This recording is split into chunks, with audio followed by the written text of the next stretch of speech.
नमस्कार, स्वागत आहे तुमचं माझ्या यूट्यूब चॅनलमध्ये, ज्याचं नाव आहे स्वामी भक्ती मराठी। आज आहे 16 फेब्रुवारी 2025, वार आहे रविवार। तर आज आलेले आहे माघ महिन्यातील संकष्ट चतुर्थी। संकष्ट चतुर्थी ही गणपती बाप्पांना समर्पित आहे आणि या दिवशी त्यांची पंचोपचारिक पूजा करून, अभिषेक करून, त्यांना त्यांच्या आवडीच्या वस्तू अर्पण करून त्यांची पूजा आणि सेवा केली जाते आणि यासोबतच व्रत देखील केले जाते। माघ महिन्यामध्ये येणाऱ्या चतुर्थीला द्विजप्रिया संकष्ट चतुर्थी म्हटले जाते आणि या दिवशी गणपती बाप्पांच्या 32 रूपांपैकी 6व्या रूपाची पूजा केली जाते। या दिवशी जो व्यक्ती मनोभावे गणपती बाप्पांची पूजा करतो तर त्या व्यक्तीला गणपती बाप्पांचा आशीर्वाद प्राप्त होतो असे म्हटले जाते आणि त्यासोबतच हे व्रत केल्याने बुद्धी, रिद्धी, सिद्धी प्राप्त होते व सर्व बाधा, अडथळे देखील नष्ट होतात। गणपती बाप्पा हे विघ्नहर्ता आहे आणि बाप्पांना समृद्धी, सौभाग्याचे प्रतीक मानले जाते। या दिवशी गणपती बाप्पांची पूजा केल्याने सर्व संकट दूर होतात आणि धन संपत्ती वाढत असते। त्यासोबतच घरामध्ये सुख, समृद्धी आणि शांती नांदते। तर या दिवशी गणपती बाप्पांचे तत्व हे खूप जास्त प्रमाणामध्ये जागृत असते आणि त्यामुळे या दिवशी आपण काही उपाय केले तर ते खूप प्रभावी ठरतात आणि त्यामुळेच आज संध्याकाळी आपल्याला एक उपाय करायचा आहे। तर संध्याकाळी दिव्याखाली आपल्याला एक वस्तू ठेवायची आहे।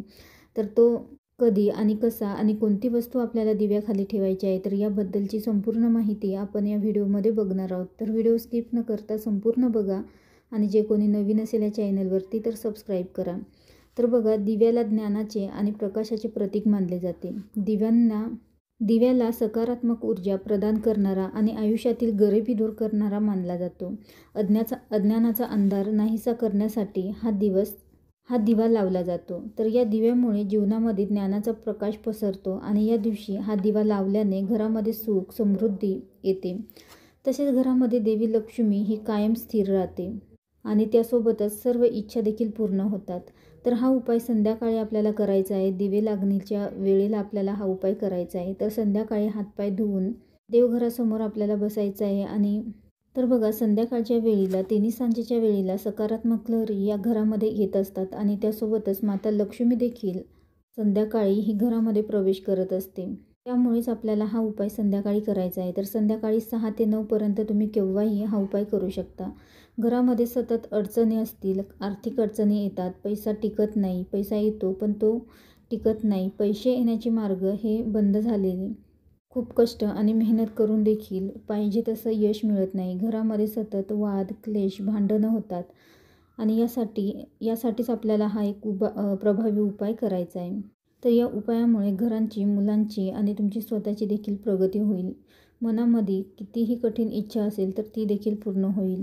तर हा उपाय करण्याआधी देवघरामध्ये आपल्याला एक दिवा प्रज्वलित करून घ्यायचा आहे आणि त्यासोबतच तुळशी जवळ देखील आपल्याला एक दिवा प्रज्वलित करायचा आहे आणि या उपायासाठी देखील आपल्याला एक दिवा घ्यायचा आहे। तर कोणताही दिवा तुम्ही घेऊ शकता, मातीचा किंवा स्टीलचा, जो असेल तुमच्याकडे तो दिवा तुम्ही घेऊ शकता आणि यामध्ये शुद्ध गाईचं तूप टाकायचं आहे किंवा तेल टाकलं तरीही चालेल। त्यानंतर 2 वातींची एक वात आपल्याला त्यामध्ये टाकायची आहे आणि वातीला आपल्याला थोडंसं कुंकू लावायचं आहे। त्यानंतर एक प्लेट घ्यायची आहे आणि त्या प्लेटमध्ये कुंकवाने एक स्वस्तिक काढायचं आहे आणि त्यावरती आपल्याला मूठभर मसूर डाळ ठेवायची आहे। त्यानंतर त्या मसूर डाळीवर आपल्याला हा दिवा प्रज्वलित करून ठेवायचा आहे।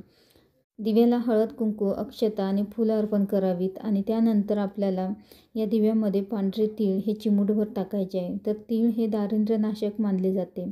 माघ महिन्यामध्ये पांढऱ्या तिळांना खूप महत्त्व आहे आणि त्याने दारिद्र्य नष्ट होते असे मानले जाते। त्यामुळे आपल्याला चिमूटभर तीळ हे दिव्यामध्ये टाकायचे आहे। त्यानंतर दिव्यासमोर बसूनच आपल्याला 108 वेळा ओम गण गणपते नमः या मंत्राचा जप करायचा आहे।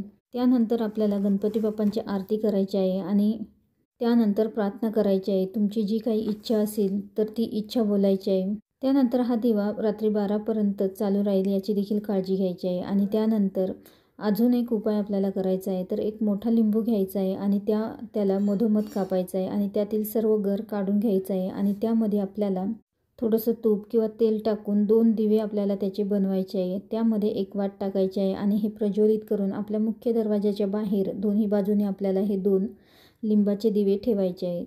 तर असे हे दिवे अवश्य लावायचे आहेत। त्यानंतर या दिव्यांमुळे आपण असे दिवे लावल्याने घरातील दोष, संकट, अडथळे, अडचणी या दूर होऊन घरामध्ये सुख, समृद्धी येते आणि तसेच जवळ जर तुमच्या शमीचं झाड असेल तर तिथे देखील तुम्ही हा एक असा तुपाचा दिवा लावू शकता किंवा तेलाचा लावला तरीही चालेल. तर अवश्य तुम्ही आज संध्याकाळी हा अगदी साधा आणि सोपा उपाय करून बघा आणि अनुभव घेऊन बघा. व्हिडिओ आवडला असेल तर लाईक करा, कमेंट करा, शेअर करा आणि सबस्क्राईब करा. श्री स्वामी समर्थ.